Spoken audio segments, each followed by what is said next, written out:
सोचा नहीं था कि दांत निकालने की वजह से इतनी बड़ी प्रॉब्लम भी हो सकती है। तो चलिए बताता हूँ क्यों। अस्सलाम वालेकुम friends, welcome back to my another video. उम्मीद करता हूँ आप सब ठीक होंगे, अच्छे से होंगे। तो अभी हम दोनों का नाइट शिफ्ट खत्म हो चुका है और हम निकलते हैं यहाँ से सीधा हॉस्पिटल की तरफ, क्योंकि आज उबैद भाई का दांत निकलवाना है। पिछले 2-4 दिनों से ये बेचारा कुछ सही से खा ही नहीं पा रहा था, क्योंकि जैसे ही कुछ खा रहा था इसके दांत में पेन स्टार्ट हो जाती थी। तो मैंने सोचा ये पहले से ही कमजोर लेग पीस है, अगर इसका खाना पीना बंद हो गया तो अल्लाह ही बेहतर जाने इसके साथ क्या होगा क्या सीधा अल्लाह को प्यारा ही हो जाएगा, क्योंकि इस बेचारे में कुछ बचा ही नहीं है। थोड़ा सा चलने के बाद बैठ जाते हैं हम यहाँ पे ऑटो में और निकलते हैं यहाँ से सीधा हॉस्पिटल की तरफ। और ये चेक कीजिए आप लोग, जी क्लास की ब्लड प्रूफ विंडो। ऐसा लग रहा था अभी अभी न्यू आर्टिकल मर्सिडीज ने लॉन्च किया है। तो इसी के साथ पहुंच जाते हैं हम दोनों डेंटल कॉलेज हॉस्पिटल श्रीनगर, क्योंकि यही पे आज उबैद भाई का दांत निकलवाना था। तो यहाँ पे हम दोनों वेट कर रहे थे उबैद भाई का नंबर आने का और दांत उबैद भाई का निकलवाना था। लेकिन धड़कने मेरी तेज हो रही थी, क्योंकि मुझे बहुत ज्यादा डर लगता है दांत निकालने से। लेकिन इस बंदे को कोई फर्क ही नहीं पड़ रहा था। जैसे ही इसका नंबर आ जाता है ये अपने जेब से सारा सामान निकाल के मुझे थमा देता है। लेकिन मुझे ये समझ ही नहीं आ रहा था इसको दांत निकालने जाना था या आर्मी भर्ती में जाना। और इसके बाद में कुछ इस तरीके से उबैद भाई का वेट कर रहा था बाहर बैठ के। 1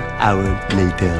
तो फाइनली 1 घंटे के बाद उबैद भाई बाहर आ जाता है। लेकिन जैसे ही मेरी नजर इसकी तरफ पड़ी तो मैंने एकदम से कैमरा ही बंद कर दिया, क्योंकि इस टाइम इसकी हालत बहुत ज्यादा खराब थी, जिसकी वजह से मुझे कैमरा ही बंद करना पड़ा था। और इसके बाद जैसे ही हम बाहर आ जाते हैं और इसकी नौटंकी फिर से स्टार्ट हो जाती है, क्योंकि इसके जख्म में कॉटन भरा था, जिसकी वजह से ये कुछ बोल भी नहीं पा रहा था। अब ये सिर्फ हाथों से इशारे कर पा रहा था और इसी चीज का फायदा उठा के मैंने भी इसके खूब मजे लिए। आप ये चेक कीजिए, श्रीनगर में पार्किंग का इशू कुछ इस तरीके से सॉल्व किया जाता है। इसके बाद आ जाते हैं हम अपने रूम के लिए हैंगर देखने, क्योंकि हमारे कपड़े आधे बेड पे रहते हैं और आधे बेड के ऊपर रहते हैं। तो मैंने सोचा आज के बाद अपने कपड़ों को थोड़ा मैनर्स के साथ रखेंगे। इसके बाद पहुंच जाता हूँ मैं अपने रूम पे, ये हैंगर लेके और चिपका देता हूँ मैं इसको वॉल पे चिपकाने के बाद कर देता हूँ मैं अपने थोड़े से कपड़े इस पे हैं। सारे कपड़े तो नहीं आ पाए, लेकिन जितने मेरे यूज के थे उतने मैंने चिपका दिए। तो इसी के साथ करता हूँ अपने छोटे से व्लॉग का एंड। लाइक शेयर फॉलो जरूर करना है। मिलते हैं अब आपसे किसी अगली वीडियो में, तब तक के लिए अल्लाह हाफिज।